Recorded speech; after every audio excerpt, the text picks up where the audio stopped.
Welcome once again, Neuronovas, to the second part of our first series, which is living things. Now we're going to be talking about cell structures and functions.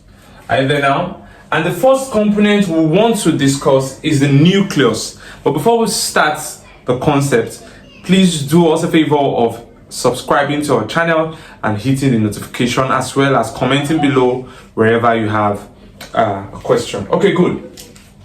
Now you have the structure on the board, and this structure on the board is not the cell. This is a nucleus. I've isolated the nucleus so that we can really see all the components of the nucleus. Yes, this is the reason why so many questions that are presented to you are being misinterpreted, and then you tend to pick wrong answers. Now, you need to understand individual organelles properly. You understand? JAMB is not just about you knowing that, oh, the nucleus is responsible for cell division, or it is the most important part of the cell, or all those kind of, no. You're writing an exam that tests your ability to identify misconceptions. Okay, now, in this diagram here now, which is the nucleus, like I told you, first thing I want you to see here is that I used double line to show the boundaries of the nucleus. Now imagine every other portion here is the cytoplasm of the cell. I get me now? Just imagine every other portion here is the cytoplasm of the cell, and this is the nucleus. That means this structure here separates the nucleus from the what? Cytoplasm, right? Good. So it means that everything within these compartments here, that's inside the nucleus, everything inside the nucleus here is called the what? Nucleoplasm. It's called the nucleoplasm. I'm going to be adding a structure here, very important.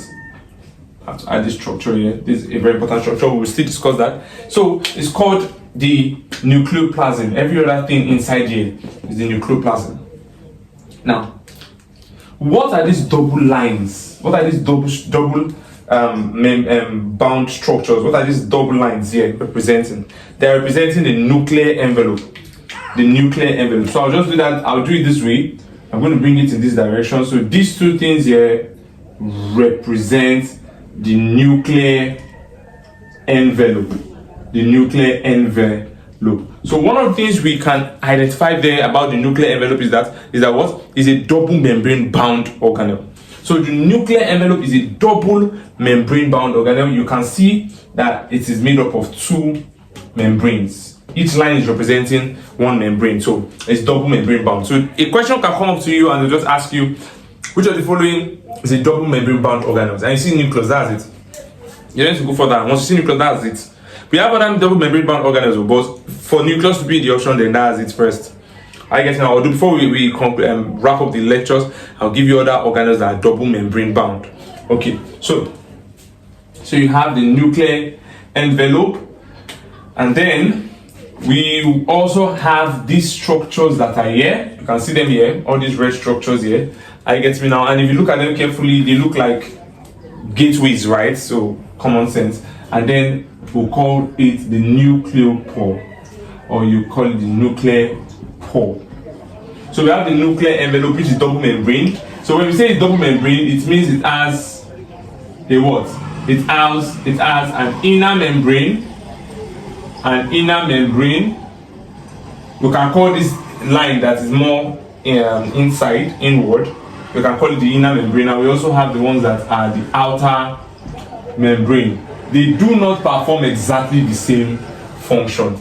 Yes, they do not perform exactly the same function. That's why you must understand that here, that nuclear envelope are double membrane bound. Each membrane has specific functions that they perform, aside from the general membrane functions. You understand? They have their unique functions. All right. So here we have nuclear pore. Nuclear pore. I get it now. So nuclear pore clearly is just for transport of materials in and out of the nucleus. This is the nucleus. So materials want to come from the inside of the nucleus out, and some want to go from outside the nucleus in. Like, to make it more specific, I'm trying to say that some materials want to move from the where? They want to move from the cytoplasm into the nucleoplasm, while some want to move from the nucleoplasm into the what? Into the cytoplasm, that's out of the nucleus. Alright, so that's one structure we could see there. Another structures we can see are these structures here. these structures that are here like this, these structures, including these ones here, they are all called what? Chromatin. They are all called chromatin. Chromatin. You see, I just need to get something. Chromatin are the non-condensed forms of your chromosome. Yeah, when cell division is about to start, the chromatin will condense. And when they say condense, the condensation of chromatin or material simply means that they grow shorter and thicker.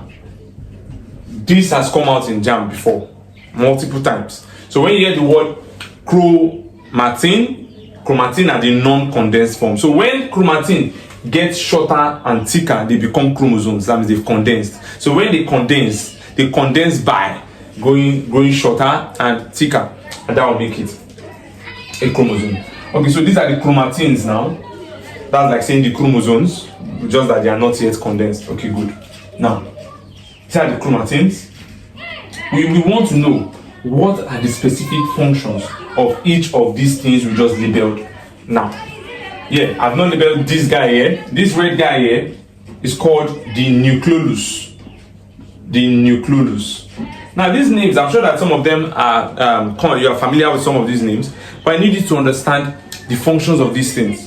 As neuronova scientists, you need to be very, very detailed and very in-depth with the concepts that you are presented with for examinations.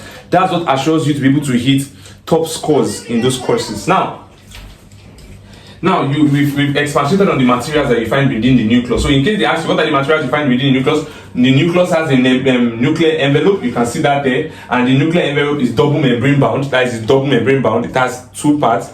I get now, which is the inner membrane and the outer membrane. Let's start from that inner membrane. The inner membrane of the nuclear envelope, which is this side here, you see that there are these green things that lines the inner membrane. They are lined by these green things here. These green things here are called lamins. They are special proteins that are called lamins. They are called lamins. And then also the inner membrane is lined by structures that we call lamin. Yes. And this lamin, what do they do? Now, I want you to notice some of these chromatin. There are some chromatins that are sitting directly on top of the lamins. I see now, you can see this chromosome here, chromatin here is sitting on this lamin. This one here is sitting on the lamin. Now, the lamin helps to hold tight chromosomes. Are you getting out to the inner membrane? So they can help to hold firm, they help to hold firm the what? Chromatins. They help to hold firm chromatins. Another thing lamin can do is that they also take part in cell division. They also aid in cell division. So you can see when they just generally tell you that, oh, nucleus aids cell division. I think our nucleus aids cell division. You can see that one of the components in the nucleus that is aiding that cell division is the lamin. In fact, there is this condition that arises from mutation in lamin that we call progeria.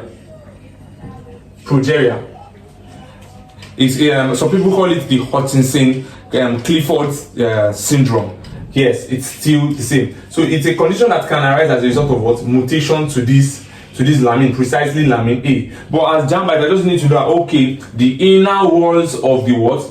Of the nucleus, the inner membrane of the nucleus are lined by a protein called lamin. And what do lamins do? They hold firm the chromatins, which you see here, and they can also help in cell division. If they ask you mutation to the inner mutation to which structure or which component of the inner membrane can lead to progeria, you know that it's lamin. Okay, so good. Now, how about the outer membrane? Now, the outer membrane of the nuclear envelope, is usually rich in ribosomes. You see them there. You see ribosomes there lining the outer membranes. So why the inner membranes are rich in lamin, the outer membranes are rich in ribosomes. They are rich in ribosomes. Do you get that now?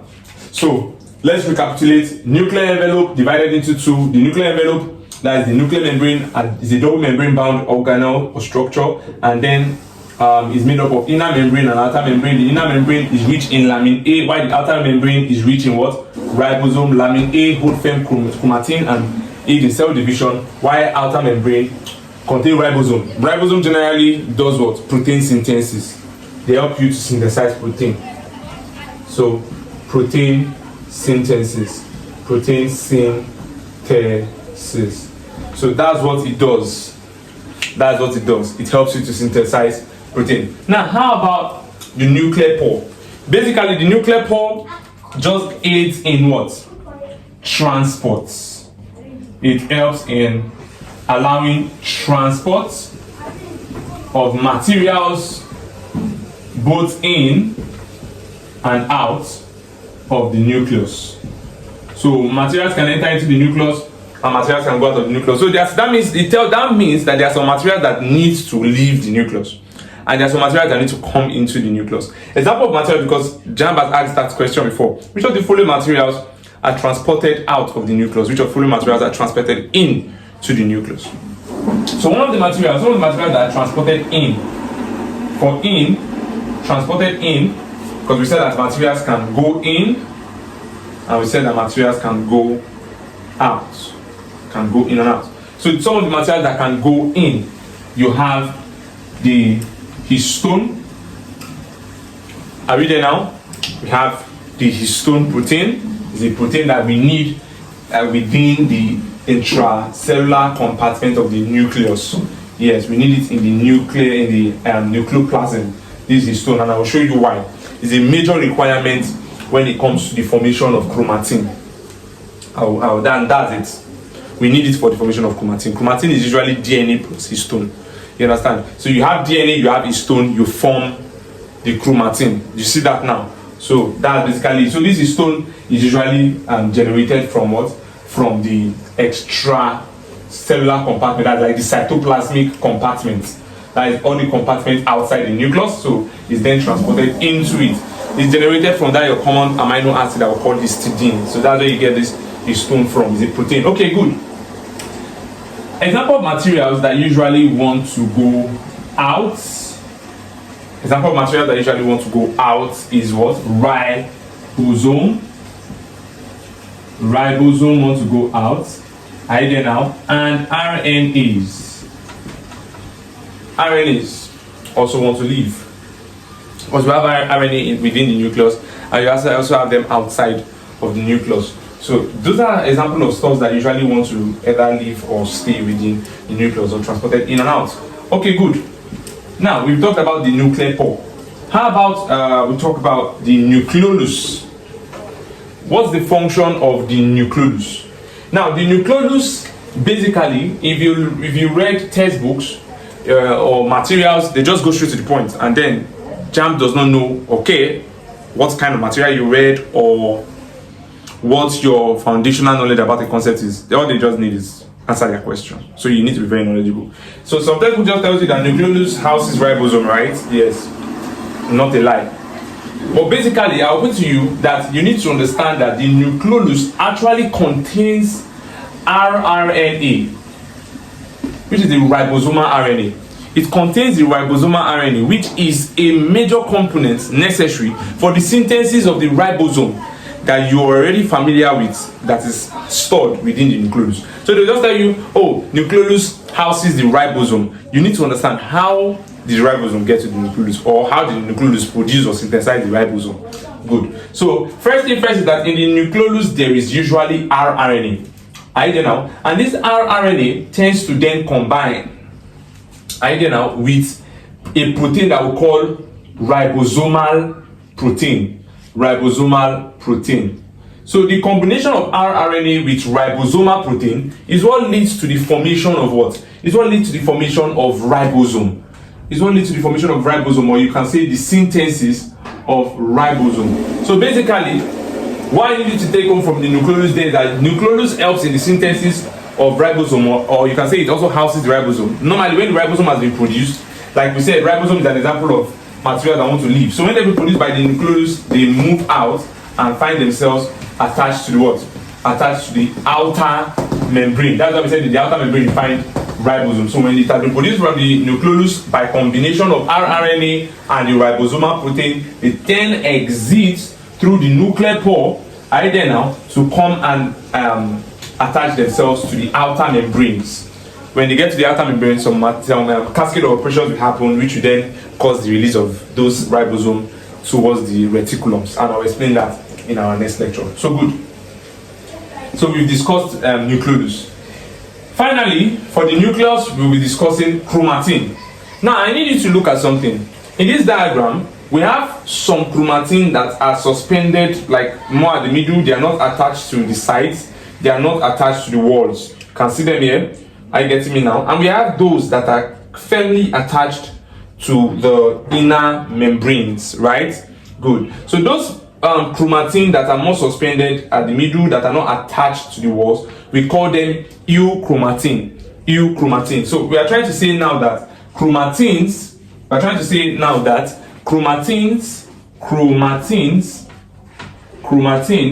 are of two types. And what are they? We have the euchromatin, and we have the what? And we have the heterochromatin. Are we following now? Now, the point there is euchromatin structurally are found at the middle of the nucleus, but heterochromatin are found more attached to the inner wall via what they call it. I mean, if you remember, I said it holds firm the chromatin. So now you know the kind of chromatin we are talking about, that they hold firm the heterochromatin. So basically, what the general makeup of the chromatin? The chromatin, like I said earlier, is just what? Is just DNA plus what? Plus histone protein. So that's chromatin. Chromatin is just DNA plus histone protein. Now, the major difference between the euchromatin, aside from what we said earlier, and the heterochromatin is that what? Is that the euchromatin have what we call loosed. You know, they both have DNA plus histone, because that is what chromatin are made up of. But the euchromatin have loosed DNA. Loosed DNA. Their DNA are loosed, while heterochromatin has tight DNA. So in the euchromatin, the DNA strands are loosed. In the heterochromatin, the DNA strands are tight. You understand that now? So that's basically it. So before we wrap up the lecture now, we can see now that DNA can help. Nucleus can help in what? In cell division, right? And also they can help in a certain number of processes. And what are those processes? Look at this. One of the things the chromatin will do is that they can turn DNA to DNA. They can help you convert DNA to DNA, or they turn DNA to RNA. Yes, we'll explain the mechanism of these conversions in later lectures when we get to those parts in the JAMB syllabus, because they are there. Now, when the chromatin convert DNA and use it to produce or form or synthesize another DNA, we call that thing DNA replication. DNA replication. We call that DNA replication. But when DNA are used to produce RNA, you call it transcription. And now I know you're conversant with that word, transcription. So you have transcription.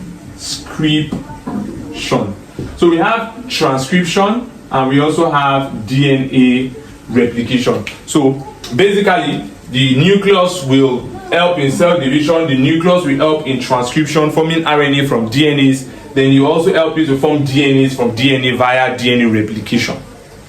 You see that now? So that's basically it about the DNA as a JAMB, right? So try to keep these terminologies in your head, revise them, go through those things. If you have questions, drop them in the comment section and we'll respond to you duly. So for now, that will be that for nucleus. Are you there now? That will be that for nucleus. Just to recapitulate, remember the nucleolus synthesizes ribosome by the combination of rRNA and ribosomal protein, right? Also remember that your nuclear membrane is a double membrane bound structure where you have inner and outer. In the inner, you have lamins, right? Of which mutation to those things will cause progeria. We have what they call outer membrane, which is where you find ribosomes attached to them. And then we talked about chromatins. The loosely packed chromatins are euchromatin. The tightly packed are the heterochromatins. Chromatin generally is DNA and what? And histone. Very important. Take note of that. Then we also made mention of the fact that your chromosomes are simply the condensed form of chromatins. So during cell division, the chromatins get organized to become a chromosome. So that'll be that for that, Neuronova scientist. We'll be expecting you in our next lecture.